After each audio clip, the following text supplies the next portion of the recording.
This is our project one. My name's Colin. My name's Rain. I'm Myra.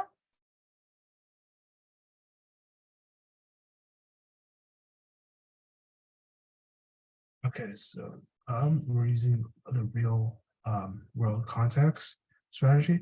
The problem that was given to us is you have designed a helicopter for the next Mars rover. The helicopter is designed to launch from rest at t equals to bit t, after which the helicopter flies for some time before landing unknown horizontal distance d away. Bit t is an unknown for constant time. During the motion, the helicopter has the following acceleration of time, where alpha A, and beta are known constant. As you can see below, that is our acceleration equation. We want to describe the motion of the helicopter, which is we want to find the time and where the helicopter lands.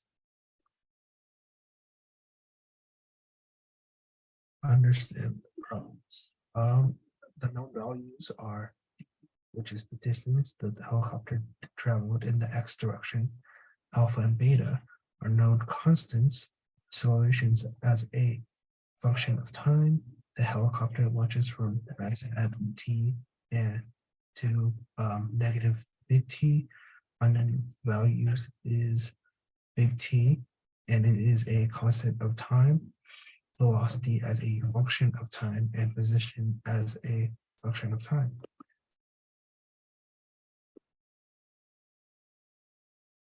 Some assumptions that we found were using the helicopter as a particle, a singular particle, no air resistance. The motion of the helicopter should be predictable, which usually means straight path, no veering in other directions.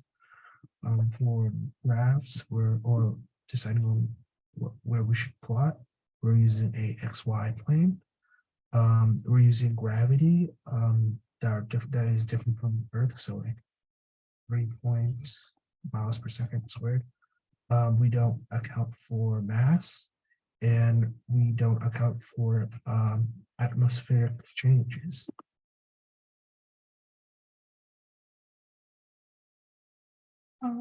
And then this is our representation of the situation.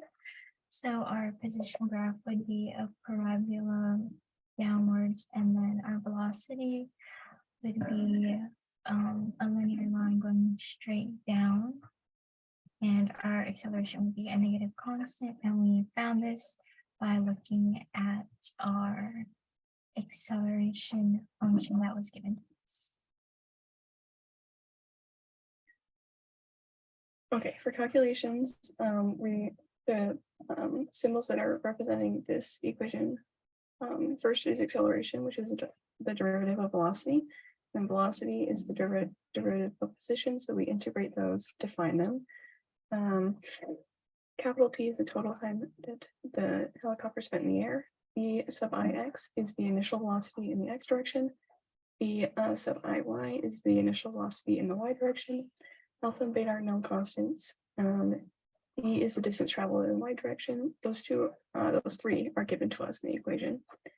T initial is negative T, which is the launch time, and TF is capital positive T when it lands back on the ground. Okay, so when we calculate this, the first steps we do is to integrate these at the top, these equations. This was given to us by the solution video. So when these are integrated, they solve for each other. The first half of the position equation down here gives us the distance it traveled in the x direction, and the second half of the equation gives us distance traveled in the y direction. So to solve these, we plug capital T in for little t, and this is half the time the helicopter was spent in the air. The other half is a negative t, so we multiply it by 2 in order to get the full time. So first, see that 2 carries down all the way here. We'll ignore that for now. So we plug in big T and it cancels out a bunch of variables, which is nice. And here we want to solve for the same denominator so that we can add them together, which ended up being 6. we combine those and simplify it. That ended up being 1/3. We're going to multiply by 2. And here's the equation for delta x, which is actually d, the known value in the x direction. And then up here, we do the same thing for the y direction. We're going to carry that 2 all the way down. And we plug in capital T, and it cancels out a bunch of things. We solve for the same denominator, which was 210. And then we're going to simplify that equation to 1/105 and multiply that to an alpha across. Now this equation does not have all the variables we need because we don't know t. So we're going to solve for t using this equation over here that has the d as the known value. So we solve for it using d, and we get this equation down here, which is the square root of 3d over 2 beta. We're going to plug that in back. We're going to plug that back into the delta y equation. And when we solve for that, we get delta y equals alpha over 35 beta times d. Okay, now we can plug in numbers. So we googled the gravity on Mars, which was 3.721 meters per second squared. And then beta, which was the acceleration of the helicopter, which is we said was reasonable, was about 2 meters per second squared. It's not more than gravity. And then the distance it traveled away, 20 meters. We just estimated all of these except for the gravity, which we googled. And then we solve for, we plug in all these values to solve for t, which is the time it spent in the air, and that was 3.9 seconds. And then we plug these in to solve for the distance it went into the air, and it went up 1.06 meters. And then now we're going to be making sense of our answers. So are the units correct? The units for time is in seconds. So we can check this by writing out the units for each quantity in our symbolic answer we found to find how much time the helicopter spends in the air. And we'll end up with seconds, knowing that beta would have a units of meters over seconds squared, and the units for distance is meters. And we can also check that by writing out the units for each quantity in our symbolic answer that we found for where the helicopter lands, and we'll end up with meters, knowing that alpha and beta would have the units of meters over seconds squared. Is our numerical answer reasonable? Yes, when the gravity on Mars is 3.721 meters per second squared, the helicopter is accelerating at 2 meters per second squared, and it landed a distance of 20 meters away. It makes sense that the helicopter spent about 4 seconds in the air. If it was hours, that would have been way too long, and if it was millimeters, that would have been way too short. It also makes sense that it went about a meter into the air. It was not accelerating faster than gravity, so it would not have gotten super far in the y direction. Those are symbolic answer makes sense. Yes, the answer was solved using all known variables. When plugged into the equations for the distance in the y direction, we ended up with an answer in meters.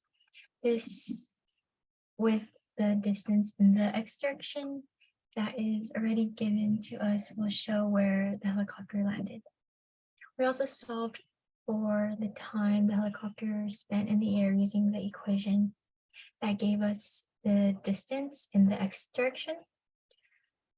The equation had all known variables except t, which made it easy to solve for t. The units also ended up being in seconds, which confirms our answer. In addition to sense making of our answers, we can verify our symbolic equations for acceleration, velocity, and position are correct when we compare it to our graphs of acceleration, velocity, and position. Making sure that our representation graphs of the problem are matching our equations of velocity, position, and acceleration We know that we're on the right track to find the time the helicopter is in the air and the distance it travels. In class, we learned about motion. This included the position, velocity, and acceleration of an object. We learned in class that they are derivatives of each other and use that in the project in order to solve for the position equation from the acceleration equation. We also did this in class when we solved for Mario's acceleration from the video game. I think we've gotten pretty far from that point, which is great. Shut off.